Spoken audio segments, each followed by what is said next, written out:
Bonjour Herman. Bonjour. Alors est-ce que vous pouvez juste vous présenter pour tous ceux qui ne vous connaissent pas ou pour tous ceux qui vous connaissent mais peut-être pas très bien? Ok. Je m'appelle Herman Yombi. Je vais engager dans ma 3e saison avec le Val d'Europe FC. Et je suis venu dans ce club. J'ai joué un peu plus haut. J'ai roulé un peu ma bosse comme on va dire. Et là maintenant, je vais dire c'est fin de carrière pour moi.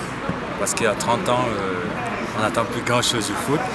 Et je suis venu dans ce club pour essayer d'apporter ma pierre à l'édifice parce que c'est un jeune club ambitieux qui a plein de beaux projets. Et c'est un club d'avenir. Et en plus, on a un grand frère qu'on a admiré étant jeune en tant que Camerounais, qui a une très bonne mentalité, un bon état d'esprit. Et c'est un plaisir de travailler avec lui. Et là, on est là pour donner un coup de main et essayer de faire grandir ce club, qui, je sais, sera un futur club dont on parlera, quoi. Donc là maintenant, je préfère m'investir dans un projet comme ça que de jouer un peu comme on va dire du mercenariat parce que voilà quoi, ça il y a un beau projet, il y a des bonnes ambitions et le projet m'intéresse beaucoup, c'est pour ça que je suis là dans ce club. D'accord. Alors aujourd'hui vous avez joué contre le FC Campos, donc vous avez joué au poste de milieu défensif comme d'habitude. Comment avez-vous trouvé la rencontre de ce jour et vos coéquipiers? Déjà la rencontre on a mal débuté parce que déjà on n'avait pas toute notre équipe en place. Déjà moi je suis milieu de terrain, mais on avait un problème de défenseurs. Les défenseurs sont tous absents et il y en a qui sont blessés. Donc du coup le coach m'a demandé de donner un coup de main en défense centrale en première mi-temps. Et j'ai commencé en première mi-temps en défense centrale et on avait un gros problème au milieu de terrain. Et parce qu'on a joué avec 3 joueurs créateurs. Et parmi les 3, il n'y avait pas de véritable 6. Et donc du coup l'équipe en place, l'équipe adverse, elle avait assez de temps pour développer son jeu. Et du coup, c'était pas évident pour nous. Et on était un peu tendu, un peu crispé. Je sais pas, peut-être l'enjeu du match, parce qu'en face, on savait qu'il y a de la qualité. Du coup, pas mal de joueurs étaient un peu crispés. Il est vrai que la chaleur aussi n'aidant pas, vu qu'on avait moins le ballon, on courait après le ballon et c'était vraiment difficile. Chaque fois qu'on récupérait la balle, on la perdait aussi vite parce qu'on a fait les efforts pour la récupérer et c'était difficile vraiment. Et en deuxième mi-temps, déjà le coach il a poussé une grosse soufflante dans les vestiaires. Les murs ont tremblé, je peux vous le dire. Du coup, on a pris conscience, on a arrêté de les regarder jouer. Et il a fait des réajustements en deuxième mi-temps au niveau surtout du milieu de terrain parce que le milieu de terrain c'est le cœur du jeu. C'est la base. Une équipe qui a un bon milieu, c'est une équipe qui va bien jouer. Et quand une équipe souffre, c'est parce qu'au milieu de terrain, elle a du mal. Et là, il a réajusté les choses au milieu de terrain et la deuxième mi-temps a été meilleure. Et on a pu dérouler. En face aussi, ils étaient un peu fatigués. Et donc, du coup, voilà quoi. Comme on dit, la qualité, elle était en face. Mais là, on ressent tout de suite la différence entre une équipe de compétition et une équipe de remise en forme, quoi. Effectivement. Parce que la compétition, vous avez le rythme. Et on a l'habitude de s'entraîner tous les jours ensemble. On se connaît. Ça fait la 3e année qu'on va passer ensemble. Donc, même quand ça va mal, psychologiquement, on est confiant parce qu'on connaît les qualités individuelles de chaque joueur. On sait qu'à tout moment, voilà, ça, on peut... Et ça s'est ressenti en deuxième mi-temps, quoi.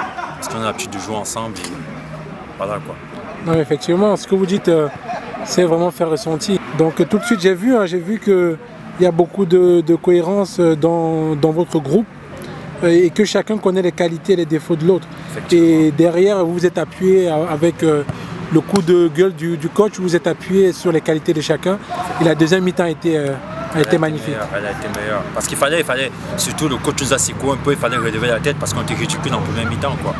On a une fierté personnelle et du coup voilà, on s'est dit c'est pas possible qu'on puisse être aussi nul, quoi. Donc comme on s'est dit entre nous les joueurs, on ne peut pas être pire que ce qu'on a été en première mi-temps. Alors en deuxième mi-temps il faut montrer notre visage, quoi.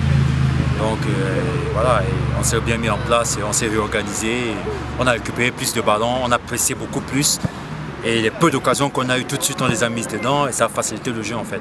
Comme on dit, voilà, le peu d'occasions que vous avez, il faut les mettre au fond, tout de suite ça rend le jeu plus facile. Et vu qu'on est passé devant au score, la confiance est revenue et après ça a déroulé, quoi. Et eux justement, ils ont pris un coup au moral. Parce que, quoi qu'on puisse dire, dans leur tête, déjà ils venaient jouer une équipe de PH. C'est des internationaux, c'est des joueurs qui ont joué au niveau qui ont été professionnels. Ils savaient qu'ils vont marcher sur nous. Et au vu de la première mi-temps, ils ont eu la confirmation qu'ils vont marcher sur nous. Donc je pense qu'ils se sont un peu relâchés parce que ça leur a semblé facile. Et donc tout de suite quand on appuie sur l'accélérateur, le temps de revenir dans le match, c'était plié déjà. Donc on a eu le mérite de marquer aussi vite et de concrétiser nos occasions pour pour les mettre un coup au moral, quoi. Ok, effectivement. Donc la saison va commencer, comme le coach l'a dit, dans une semaine, si je ne me trompe pas. Ouais. Donc quel est votre état d'esprit actuellement? Ben, le coach il a bien fait de prendre ce match déjà, je veux le dire, parce que nos bilans de matchs amicaux, on a joué 4 matchs, on a joué que contre des PH les 3 premiers matchs. On a une défaite. Notre premier match, on a joué contre une DHR, une défaite. On a joué 2 PH après, on les a gagnés. Et là, on a joué une équipe au-dessus, vraiment, on peut dire c'est une équipe niveau pro. On les a battus. Et je pense que le moral est au beau fixe, quoi. Des matchs comme ça, il y a deux choses. Soit ça vous remet en question, si on n'avait plus une valise, ce qui est aussi bien pour le début de saison. On se rend compte qu'il faut encore travailler. Quand vous les gagnez aussi, le bon côté, c'est que ça vous met en confiance. Ça vous rassure pour la suite parce que vous savez que vous avez des qualités pour jouer aussi largement au-dessus. Et moi, je pense que c'est de bon augure pour le début de saison. Mais surtout, il ne faut pas prendre la grosse tête, quoi. Parce que le championnat ne s'arrête pas sur un match comme ça, c'est un match amical. Donc, juste le bon côté, si on est intelligent, c'est de prendre confiance en nos qualités, de savoir qu'on a un bon groupe, qu'on a la qualité et que franchement, vu la qualité qu'on a et le groupe qu'on a, on doit s'ouvrir le championnat. Mais il y a une différence entre un excès de confiance et une confiance. Donc, je pense que ce match doit nous apporter la confiance, la sérénité, mais pas la facilité. Voilà. Ok, merci beaucoup Herman pour vos réactions et puis on vous souhaite bon courage et bonne chance pour la saison qui commence. Merci beaucoup.